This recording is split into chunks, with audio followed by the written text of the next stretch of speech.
देश में किसी भी तरीके का वक्तव्य करना जिससे के कारण धार्मिक भावनाओं को ठेस पहुंचे, ये नहीं करना चाहिए।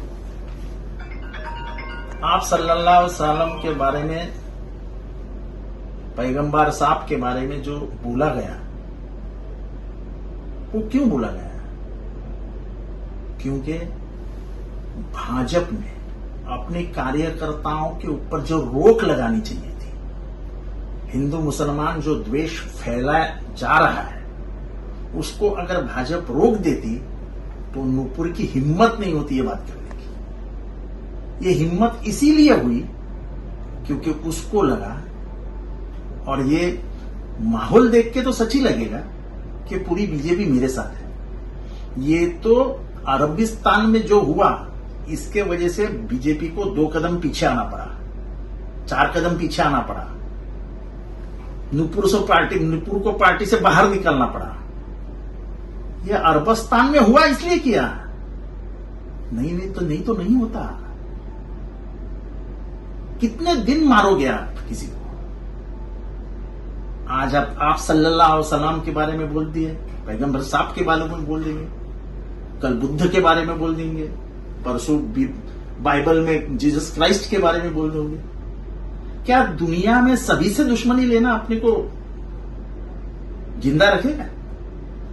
ये आज जो अरबस्तान में हुआ उसकी वजह बीजेपी है, उसकी वजह उनकी करतूतें हैं। वक्त पे रोक लगा देते तो इतनी बेइज्जती दुनिया भर नहीं होती। ये समझना चाहिए था कि अगर राम के बारे में बात करेंगे तो हर हिंदू को दुख लगेगा, हर इस संविधान को मानने वाले को दुख लगेगा।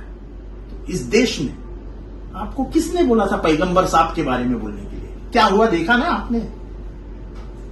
हमारे जैसे लोग मोदी जी के हर वक्तव्य से, मोदी जी की भूमिका से हम विरोध करते हैं। हमको जो चीज पसंद नहीं आती उसका खुलेआम विरोध करते हैं। लेकिन देश में जो बेइज्जती हुई, पूरे दुनिया में देश की जो बेइज्जती हुई है, वो बीजेपी के कारण हुई है, जो हमें बर्दाश्त नहीं हो रही है।